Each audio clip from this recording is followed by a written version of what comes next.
In case you're wondering, no, I'm not wearing a dress. And no, I'm not saying what I'm wearing underneath. This is a ko. This is my national dress. This is how all men dress in Bhutan. That is how our women dress.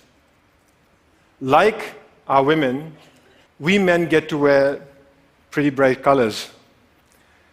But unlike our women, we get to show off our legs.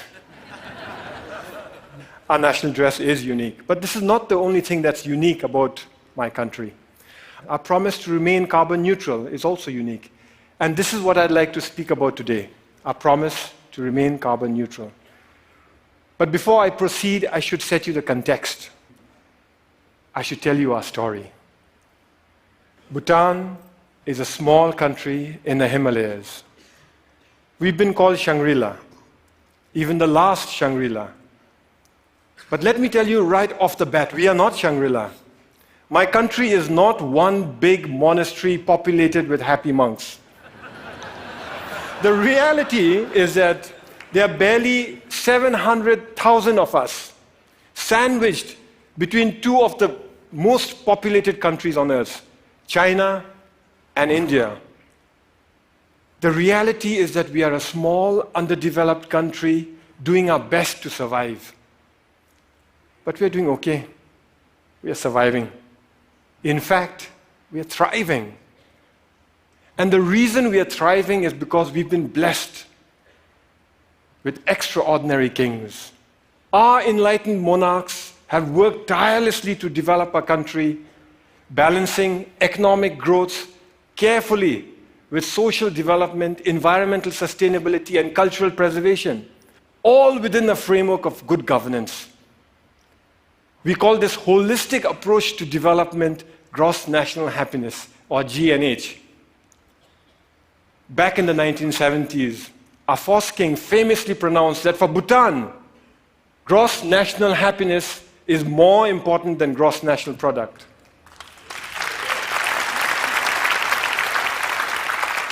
Ever since, all development in Bhutan is driven by GNH, a pioneering vision that aims to improve the happiness and well-being of our people. But that's easier said than done, especially when you're one of the smallest economies in the world. Our entire GDP is less than $2 billion. I know that some of you here are worth more individually than the entire economy of my country. So our economy is small. But here's where it gets interesting. Education is completely free. All citizens are guaranteed free school education, and those that work hard are given free college education. Healthcare is also completely free. Medical consultation, medical treatment, medicines, they're all provided by the state. We manage this because we use our limited resources very carefully, and because we stay faithful to the core mission of GNH, which is development with values. Our economy is small, and we must strengthen it. Economic growth is important. But that economic growth must not come from undermining our unique culture or our pristine environment. Today, our culture is flourishing. We continue to celebrate our art and architecture, food and festivals, monks and monasteries. And yes, we celebrate our national dress too. This is why I can wear my ko with pride. Here's a fun fact. You're looking at the world's biggest pocket. It starts here, goes round the back, and comes out from inside here. In this pocket, we store all manner of personal goods, from phones and wallets to iPads, office files, and books. But sometimes, sometimes even precious cargo. So our culture is flourishing, but so is our environment. 72% of my country is under forest cover. Our constitution demands that a minimum of 60% of Bhutan's total land shall remain under forest cover for all time.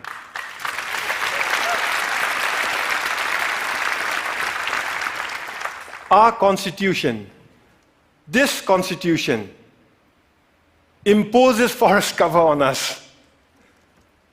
Incidentally, our king used this constitution to impose democracy on us. You see, we, the people, didn't want democracy. We didn't ask for it. We didn't demand it.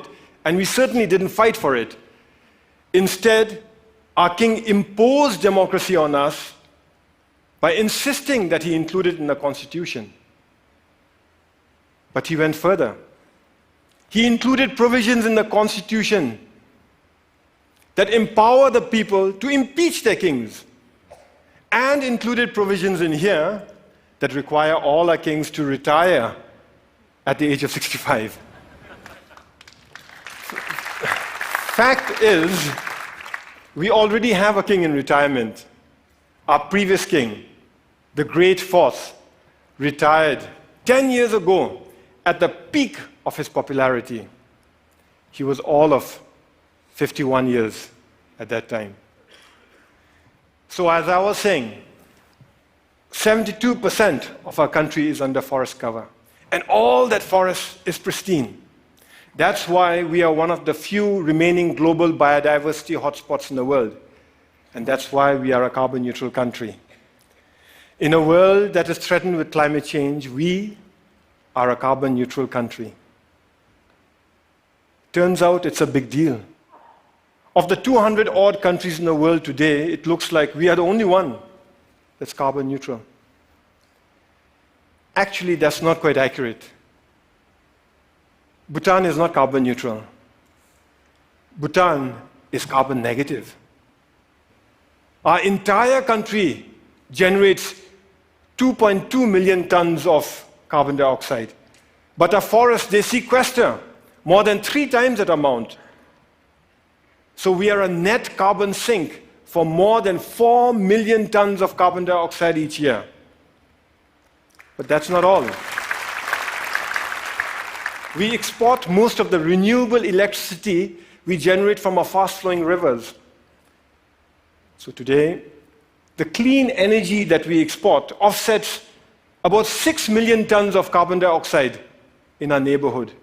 By 2020, we'll be exporting enough electricity to offset 17 million tons of carbon dioxide. And if we were to harness even half our hydropower potential, and that's exactly what we're working at, the clean, green energy that we export would offset something like 50 million tons of carbon dioxide a year.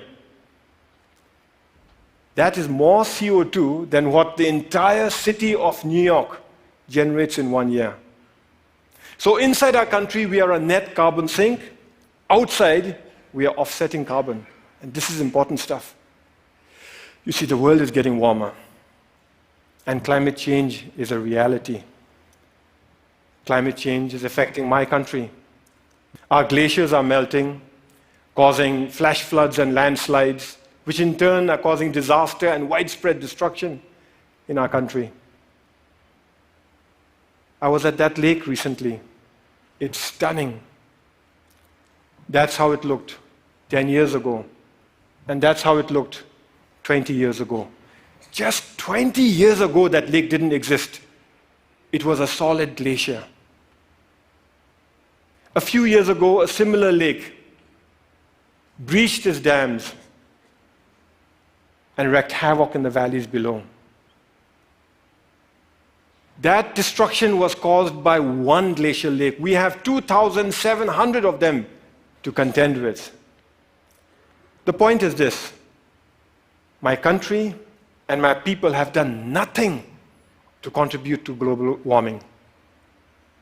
But we are already bearing the brunt of its consequences. And for a small, poor country, one that is landlocked and mountainous, it is very difficult. But we are not going to sit on our hands doing nothing. We will fight climate change. That's why we have promised to remain carbon neutral. We first made this promise in 2009 during COP15 in Copenhagen. But nobody noticed.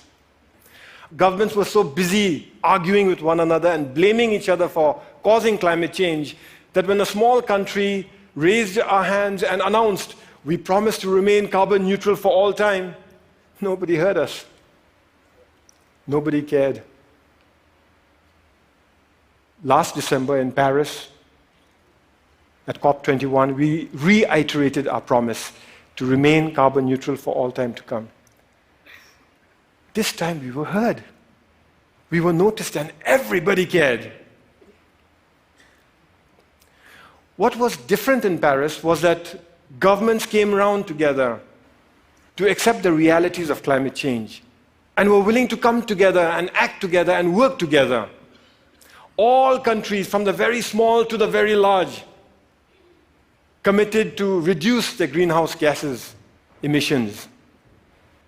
The UN Framework Convention for Climate Change says that if these so-called intended commitments are kept, we'd be closer to containing global warming by 2 degrees Celsius. By the way, I've requested the TED organizers here to turn up the heat in here by 2 degrees. So if some of you are feeling warmer than usual, you know who to blame. It's crucial that all of us keep our commitments. As far as Bhutan is concerned, we will keep our promise to remain carbon neutral. Here are some of the ways we are doing it. We're providing free electricity to our rural farmers. The idea is that with free electricity, they will no longer have to use firewood to cook their food.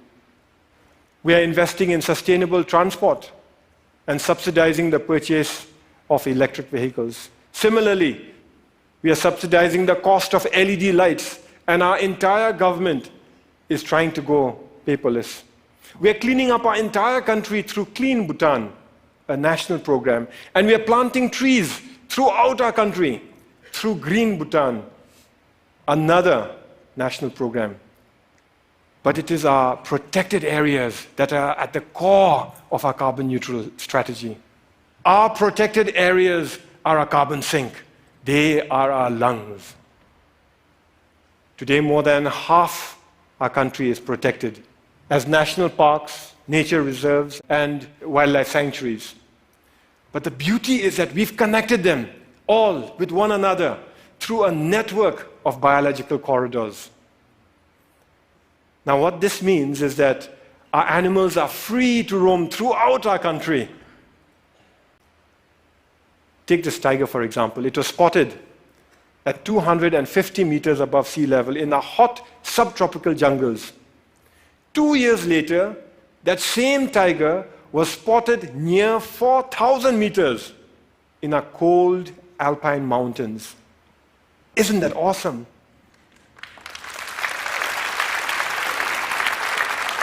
We must keep it that way.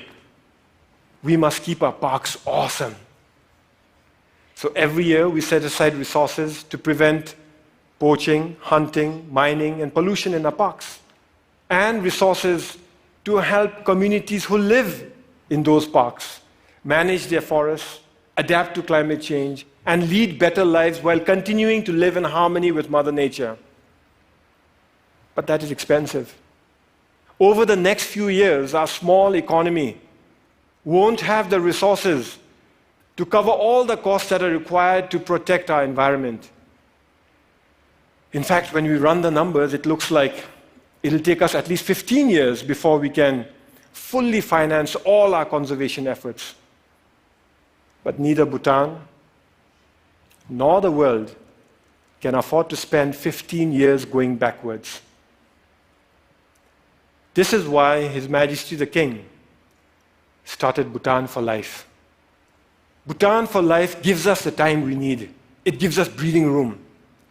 It is essentially a funding mechanism to look after our parks, to protect our parks till our government can take over on our own fully.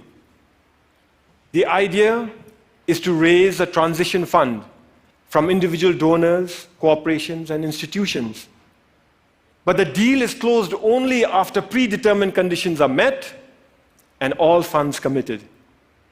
So multi-party, single closing, an idea we borrowed from Wall Street. This means that individual donors can commit without having to worry that they'll be left supporting an underfunded plan. It's something like a Kickstarter project, only with a 15-year time horizon and millions of tons of carbon dioxide at stake. Once the deal is closed, we use the transition fund to protect our parks, giving our government time to increase our own funding gradually till the end of the 15-year period. After that, our government guarantees full funding forever. We're almost there. We expect to close later this year. Naturally, I'm pretty excited.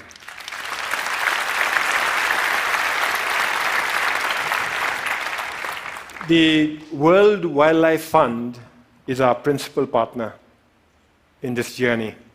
And I want to give them a big shout out for the excellent work they're doing in Bhutan and across the world.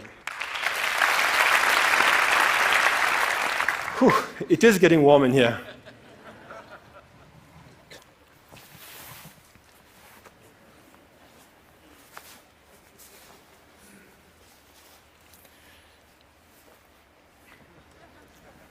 I thank you for listening to our story. A story of how we are keeping our promise to remain carbon neutral. A story of how we are keeping our country pristine for ourselves, our children, for your children, and for the world.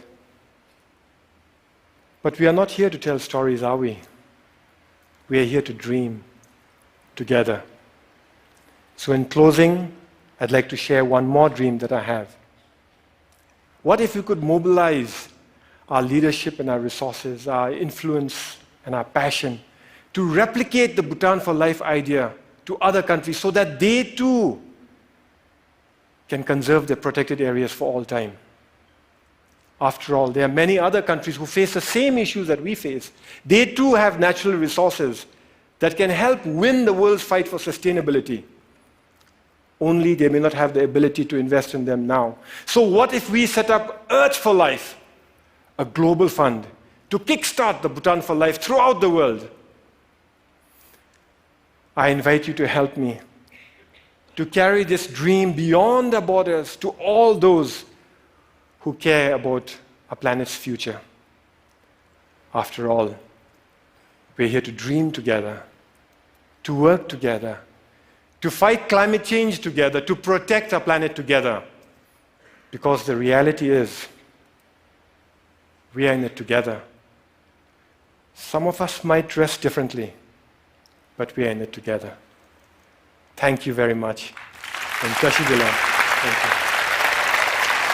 Thank you. Thank you. Thank you.